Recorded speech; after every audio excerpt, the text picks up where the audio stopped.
I'm doing the demo for the sleeve.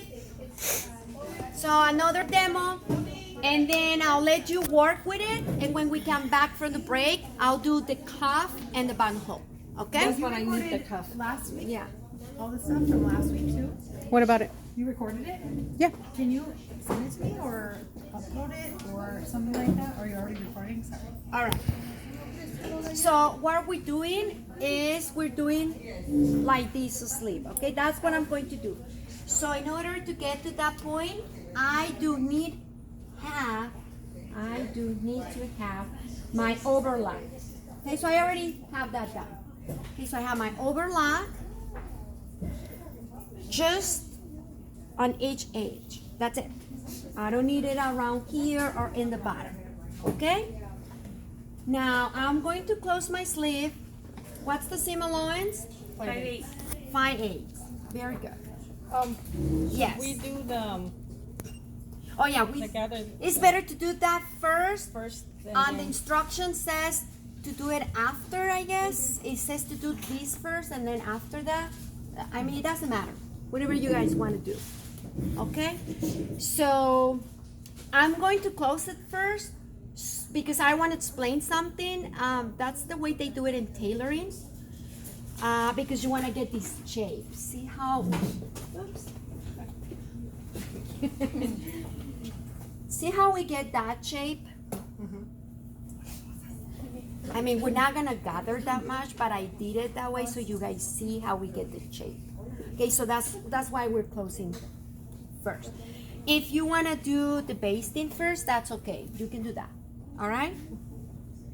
As long as you know where's the back. So this is, I have my 2 notches, and that's my back. As long as I know which one is the back and which one is the front. So I'm going to go ahead and close this first with my 5/8 of an inch seam allowance. I do need back stitch, okay? Don't forget the back stitch here. And here I'm using this guideline. And I'm always gonna tell you to exercise your eyeball for the seam allowance. It's better than marking everything because it's going to save you time. And it's a good exercise for yourself. Okay? So I do my back stitch. Do not forget the back stitch. And then I'm just going to do straight stitch, 2.5 length. I'm still in 2.5 length, okay? Now, I don't pin here because I know how to handle it. You can pin to put these together. You can do a running stitch. Whatever is easier for you in order to put these together. Okay, but this is what I do. And once again, it's good for you to practice.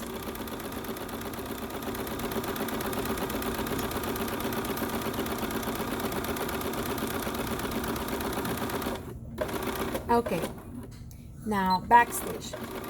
Okay, so that's done. That's good. It's a different color so you guys see the color. So now we're gonna press this. We're gonna open this and press this, okay?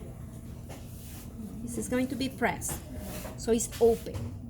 All right, so now I'm going to do the basting stitch. This is my 2 notches, means that's my back, and I'm gonna create the front notch here because I don't see it.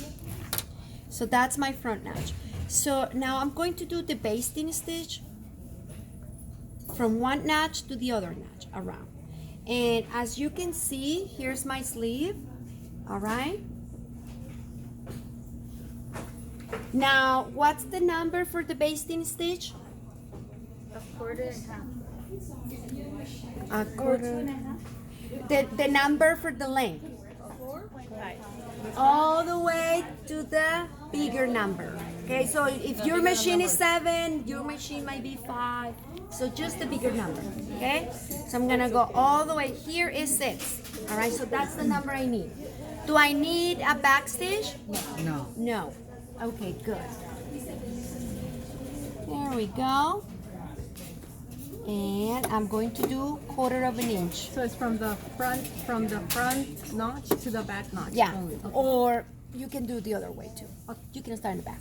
As long as you have it. From notch to notch. To notch to notch. Now this is 1/4 inch seam allowance.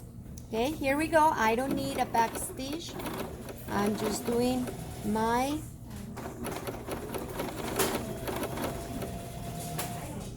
now this is a curve. Okay, so be aware of that.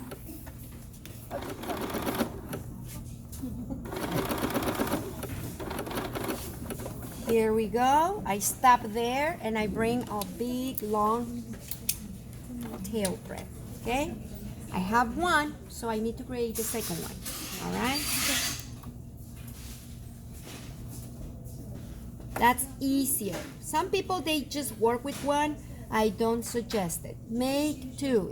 It's going to take you time, but it's going to make your life easier. Trust me. And here we go. I'm doing the second row. No backstitch. Now, as you see, I'm using the first stitch as the guideline. Okay? That's my guideline. Because I'm not marking anything. Okay? I'm exercising my eyeball. Right? Okay, so you guys are going to be sewing like a pro, so we're supposed to be doing that. Okay, so now here we go. Okay, so now I have 2 rows. Can you see? I have 2 rows.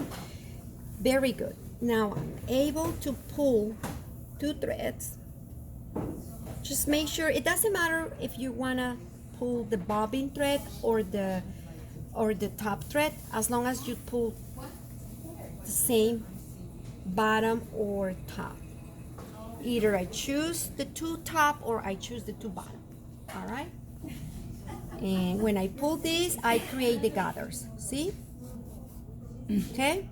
So I'm gonna go back to that. Right now I'm gonna leave it alone. And my next thing to do is I'm going to do exactly the same on the bottom. I already did it in here. I did one here. If you only do one, what's gonna happen? You're gonna be able to pull the thread, but you're not gonna be able to have it precise like this one. So you can see the difference. The one with 2 rows is easier when you're going to connect the slip with the, because you can sew right in the middle. All right, here you're gonna struggle, so that's why you do it 2 rows. Okay, so that's what I'm doing right here. Now here in the bottom I need to do the trim first. Okay, so do the trim first. That's why I demoed this last week. And I'm going to do exactly the same. I do have a notch, but the notch I have, that's only for me to know which one is the back and which one is the left and which one is the right. But the basting stitch, I needed it all the way around. Okay, so here we go. No back stitch, and I'm just doing, here's my notch. I just need this all the way around. Make sure this is open, okay? Nice and flat.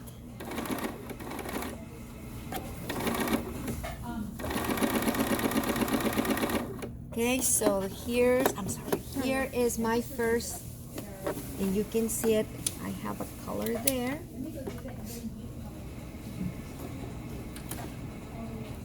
It's nice that it's blue so you guys can see it.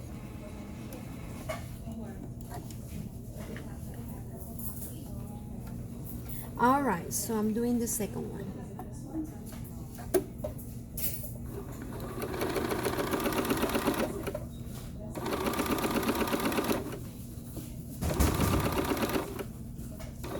Make sure it's open in the back. Now, if you think you're going to forget about the back open stitch, then just do it on the wrong side. So that way you see it and you won't forget. It doesn't matter. All right. So that's done. That's done. I already connected. And the last step, it will be join this piece with your blouse.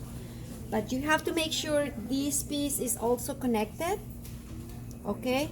With the same seam allowance, the same technique. I need to have my overlock. Okay. So I'm going to do it over here. Okay. So I'm going to connect this front piece with my back piece, but make sure you have overlap. Okay.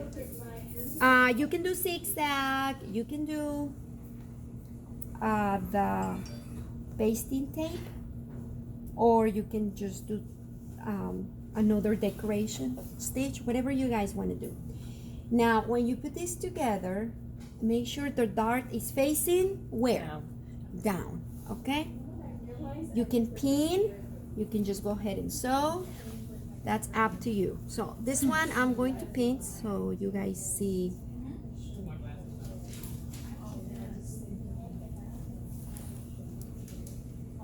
Now I pin up and down, but you know that you have to pin sideways. Okay, this is the way they ask you to do it. It doesn't work for me, so I do it this way. I might have dyslexia or something, I don't know. But it doesn't matter. All right, so now once again, I need to have 5/8 of an inch. Now, what's the length that I need for this stitch? 2.5. So I go back, make sure you go back to 2.5 or something around there. And then 5/8 of an inch. Do I need a back stitch? Yes. Yes, because I'm joining pieces. So every time I'm going to join pieces, I need back stitch. Okay?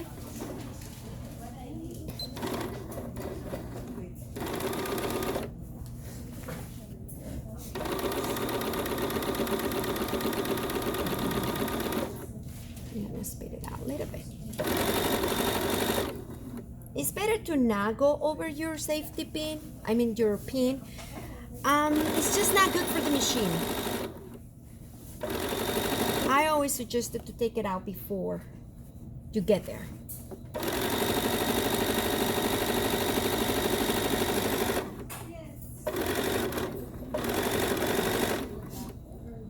Okay, and now you back stitch here, and you're done with that part. So now you have the piece together with your pocket. Okay, you have 2 sleeves done. We need the cuff, but we're gonna do that after the break. So now I need to connect my sleeve to my armhole. How am I gonna know I have 2? Okay, I have 2 sleeves and I have 2 armholes. How am I gonna do that? How, like, which one goes where? The one with the 2 notches goes towards the back. Perfect. Okay, so always remember that. Don't just grab one and put it in here. Okay, always look the notches. Okay, that's the notches is very, very important.